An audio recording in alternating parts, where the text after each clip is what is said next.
Hi everyone, welcome back to the channel. So if you're new, we talk about everything from a handheld perspective, whether that's on the Steam Deck, the Switch, or any other handheld systems out there. We do retro reviews and we also do video game collecting as well. So if you're new and you like those things, hit subscribe. But we're going to talk about Tears of the Kingdom, and this is kind of a basic review, first impressions video for Tears of the Kingdom. So I sat down and I tried to write a review, but the game is so big, there's so much to do. I think you probably need, a good couple of hours to actually write a proper review for this game. So I thought, let's just talk about some of my likes and dislikes so far, and then let me know in the comments below what you're liking or what you don't like about the game so far as well. The first thing I would say straight away I noticed was I'm finding this game a lot easier. I'm not saying it is easier than Breath of the Wild, but because I already have an understanding of the game, I'm finding it much easier because of that. So although the mechanics of the game have moved on, obviously you've got your special arm, so instead of having those abilities, they've been developed further with your special arm. But I kind of already had the was it the magnet arm, the telekinesis ability? You already had that, so you could go and obviously pull chests out of water and things like that. It's taken that and just developed it, so now you can just grab anything you want to. So it's taken all of those elements and put them together. The same way that in Breath of the Wild, I struggled because you had to get obviously the warm clothing, things like that. But then I remembered, okay, well, all I need to do is get these certain ingredients and I can create a cold resistance food, which is then going to make life a lot easier. So I already had a good understanding of what I'm doing, so I'm finding it much easier because of that. So I think if you haven't played Breath of the Wild, it might be worth going in and playing that first, so you can get an understanding of how this game develops all of those ideas, and it does make it a little bit more easy because of that.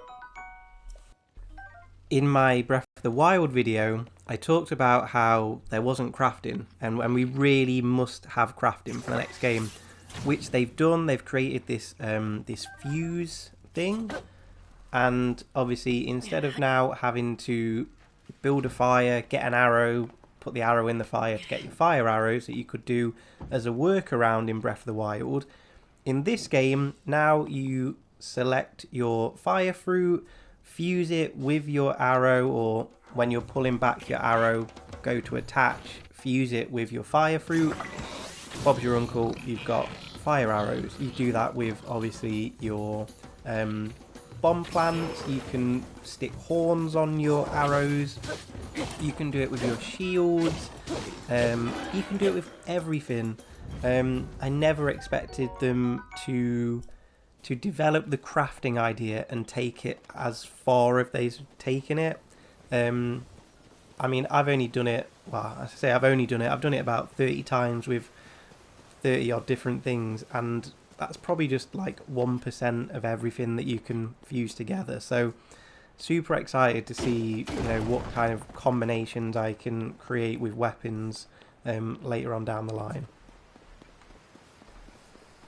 This is not a dislike, but with the building, I was thinking once you have built something, there should be an option to kind of save that as a blueprint, so that you don't have to keep rebuilding it over and over. Say it's a car or a boat or a hot air balloon, whatever it may be, so that if you stumble across those particular items again, you could maybe select those items, go to your blueprint, and bang, it's there, it's done already. Because I have found the attaching and the building quite fiddly. It's a little bit awkward in your hands, like making sure, right, okay, press R1 to turn it this way, and then make sure you attach it in the right place and things like that. Oh, I've not attached it properly, right, wiggle the right joystick to get rid of it, reattach it. I would just like to see like a blueprint option, like a save option.